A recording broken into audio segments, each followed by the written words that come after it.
Hi, this is Chris, and welcome to Winemaker TV. If you like wine, you like mead, and you like cider, and you want to learn how to make it at home for yourself, this is the place for you. If you are new here, please hit that subscribe button and the bell notification so you'll know every time I come out with a new wine and a new video. If you are completely new to making your own alcoholic beverages, this episode is for you, so stay tuned.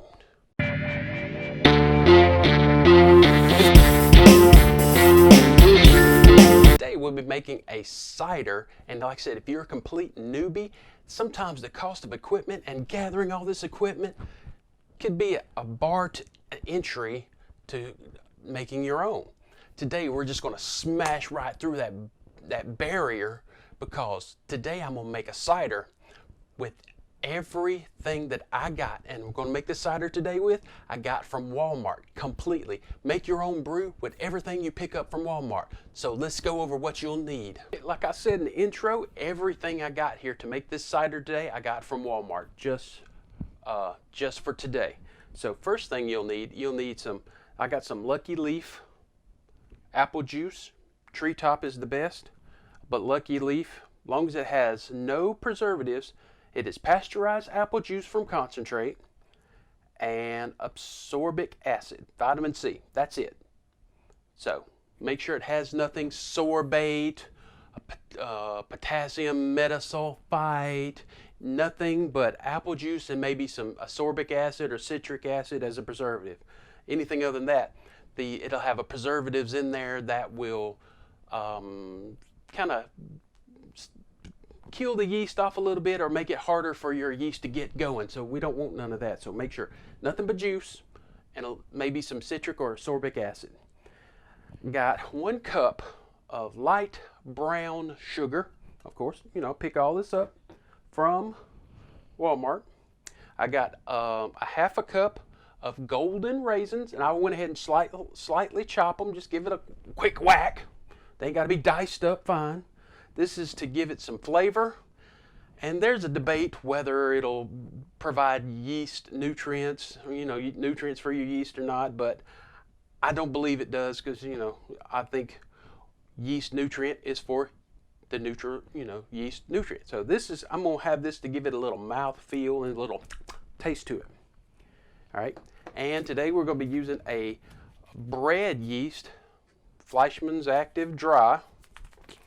And don't have an airlock, you can just pick yourself up some balloons from Walmart. And of course I have a funnel, consequently I got from Walmart. So let's get started. Okay, first thing that I did, I went ahead and got rid of about half of the juice, and I just put it in this container so I can add all the ingredients. So this is basically a dump all your dries in there, and that's basically pretty much all it. So you want to empty out about half of your juice out of your main container. Like I said, just dump it all in. I like to keep the juice that you poured out available, so sometimes when you pour it on top of your the sugar, that light brown sugar likes to stick together. So that's why I pour out a little bit more than you need to. So I like to pour the juice back into it to help the brown sugar go down. Then we're just going to add our golden raisins. Like I said earlier, it's just a light chop. We don't want to go crazy on it. You don't have to. And we're going to give it a shake. We're going to add some air into this. Air is good. Oxygen is good before fermentation. Not so good after fermentation. So we got to make sure we get all this sugar mixed in together, and at the same time we're adding oxygen and letting the little raisins kind of exchange some flavors. Yeast like oxygen to get going, so we need to get some good oxygen in there. Shake it up. All right, so like I said, this is a quick, simple, really easy.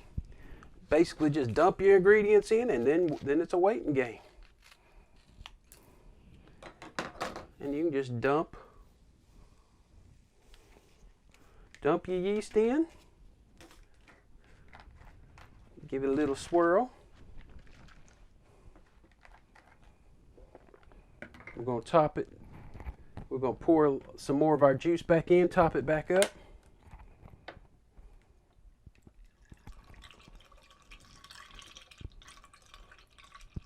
So that's why you get rid of some of the juice to create some head space. So you don't know how much that sugar and the raisins going to displace. So I always like to take away more than I think, because it's hard to stop and take away in the middle. So now we're just going to add a balloon, and if you got an airlock, you can just go ahead and use that airlock. Well, that one broke. Got to be kind of gentle with these. Make sure it doesn't break. You can. And that's it. We'll be back to wrap things up. Fermentation should start in a day or two and last up to 7 to 10 days. So I hope you like what you see here. There'll be links in the description below. Amazon affiliate links if you want to go ahead and buy some equipment. But go ahead and get this started, then go buy whatever equipment you like. Use my Amazon affiliate links. Help support my channel. Goes toward helping me buy equipment and ingredients. So now go out there and make some cider. Make your own wine. And there'll be, if you want to see some basics, winemaking basics, there'll be some videos and playlists coming up. So this is Chris with Winemaker TV, and that's all there is today.